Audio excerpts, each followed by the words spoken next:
So 80 for Brady is based on a true story of four old women who went to the Super Bowl. Now, that premise doesn't sound like it would make for the best movie because it would seem like it'd be like a fairly simple story. It feels like you would have to blow it up to make it more of an interesting movie. And that's kind of more or less what happens with this film adaptation of a bunch of women going to the Super Bowl. And to its credit, I kind of like that angle because like they build up on like kind of like the wild nature of what you could kind of do on this road trip movie with this powerful ensemble cast here. That it could work, it could be funny.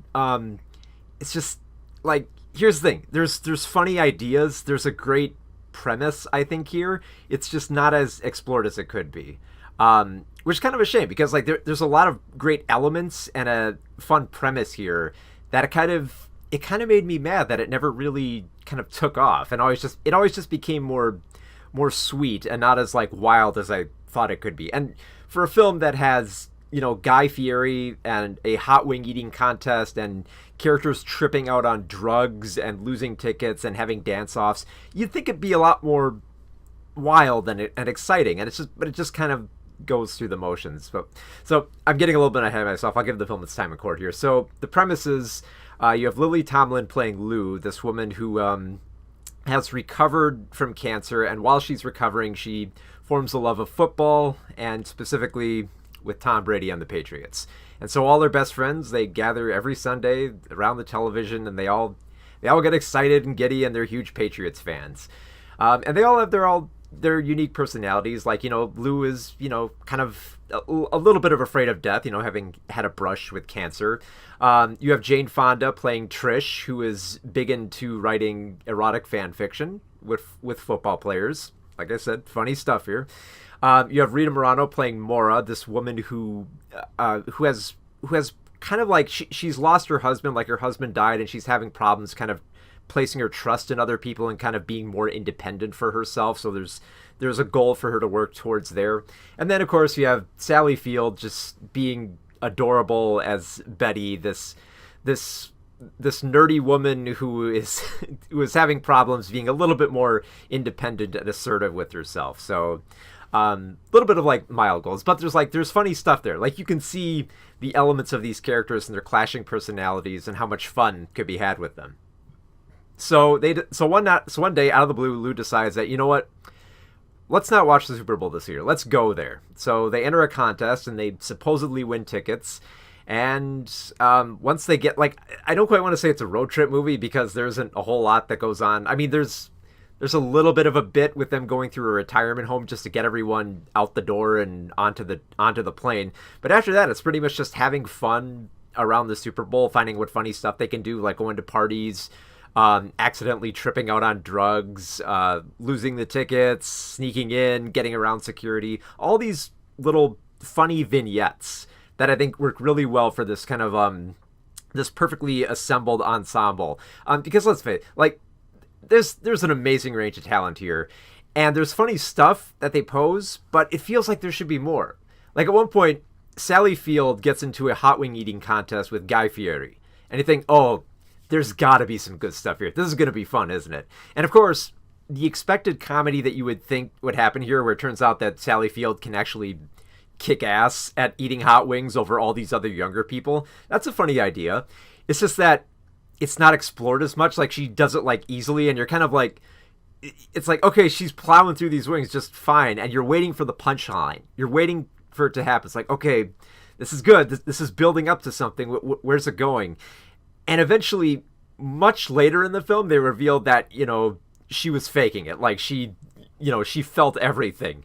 But it's like, that's a joke you land like right after that's done. It's like you miss that window there. It's out. And there's a lot of scenes like that too, where it feels like they miss the perfect opportunity for like the best punchline, and also like the right moments of like sincerity. Like a funny development is like, when they lose the tickets after the hot wing eating contest, and they search for it at a party, and they have to find a way to get into the Super Bowl the next day. Funny idea, but they kind of acquire the tickets a little bit like too quickly after that. Like it's like you can kind of see like like the blocks that they've set up for these characters. And to their credit, these actresses, they're pitch perfect. They kind of just stroll through this film, and you kind of want to see them do that because then they're having fun, and it clearly looks like they are having fun in between these scenes, like where like Sally Field's eating hot wings, and you have Lily Tomlin throwing footballs and beating out some younger guy, and then of course there's some funny moments where she's talking to a hallucination of Tom Brady, which I was surprised how sincere they made those moments. It's like for how many times this happens, you would think there'd be some ridiculous moment there. Just like where people kind of like side eye her a little bit, or Tom Brady says something a little bit off color that she doesn't expect, but it's kind of within her memory. Something funny like that. But it sticks to its sweetness. And I guess that's kind of like my most mild gripe about the film is that it's too sweet. It's too sincere with these characters who are lovable and adorable, and you want to see them, for as farcical as it is, see them push their way into the Super Bowl and get to go back and like visit Tom Brady and exchange jerseys, and of course, part of this is based on a true story, so you got to believe a little bit into it. But it keeps all these elements, I think, to like I don't quite want to say like saccharine, because it doesn't feel like, oh, okay, you're trying to be sweeter. It's like, no, there's a genuine sincerity that comes off in those scenes. It's just that it feels like this is trying to be like a wild adventure, and it has everything in place for it to be one of those types of films, and then never quite gets into the realm of laughs. Like, it's always in the realm of smiles. Like, you're always... there wasn't a moment where I wasn't like in love with what these actresses were doing, and just seeing them on the screen was always a treat. It just felt like there should be more for them to do. It's like, you give Jane Fonda this great character who reads erotic football fiction, and you want to see more of that. Like, you could have had like so much fun just like running through a whole bunch of her different book ideas and covers and just reading more of like her entries. You get a little bit of that, but not enough where I feel like, like it's a great bit to run with. And also because like there doesn't feel like a culmination moment in this adventure too. It always feels like, okay, this section's for Lily Tomlin, this one's for Jane Fonda, this one's for Rita Moreno, and this one is for Sally Field. And then like maybe they'll have some peppering of their arcs in between each scene, but it mostly feels like this just one scene for each one of these great actresses. That it feels like you kind of got to like relish the scenes where they are together, because those are really fun and adorable scenes. That you wish they took off a little bit more, because like I said, so much of what happens in this film, it almost comes off like inexplicable and kind of like misses opportunities for comedy. Especially when you have like, I believe there's what's her name from Roseanne is in this. What's it? The daughter from Roseanne plays Lou's mother, and she's in like 2 scenes just to like kind of stress that Lou needs to like face up to like her own mortality a bit, that she's kind of running from in the Super Bowl, which like I said is good stuff that you can build on, but it doesn't really feel it only feels like they're covering the bare essentials here, where it's like, this is a good idea, it's a good cast, and parts of this really work, but it just frustrates me that it never takes off. It never culminates everything, and it just ends up being like a series of funny scenes with these great actresses that are funny, but not like okay, that's a big belly laugh scene. And I kept waiting like for just like one little moment, just like I started laughing a little bit. Maybe like I'm willing to admit there might be a little bit of a generational divide here. This is obviously meant for a much older audience, and the older audience I saw it with, they were digging it a lot more. And I'm sure that a lot of people are just going to go see this film just because they love the talents assembled. And to its credit, I would say if that's a reason you're going to go see this film, that's the perfect reason, because that is the best part of this film.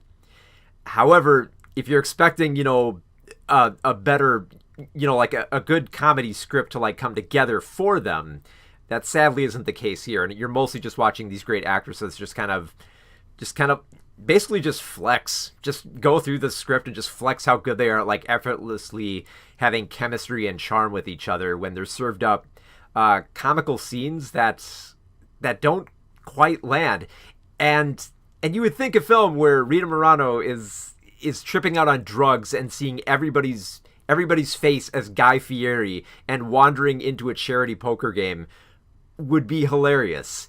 And it's like, the idea makes me smile and laugh, but outside of that, it doesn't really build on it the way that I like it to. And the sad thing is, like, I hate to say it, this is one of those films where all the funniest parts are in the trailer. Like, if you saw the trailer where they showed Guy Fieri's head after Rita Morano's tripping out on drugs, that's the extent of that joke, basically. So that it's sad to report, but hey, you know what? If for as much as I can't quite recommend the film, I would say that it was still fun just to see these actresses again, even if they're kind of given a script that doesn't really give them as much to do. Like, it definitely gives them enough.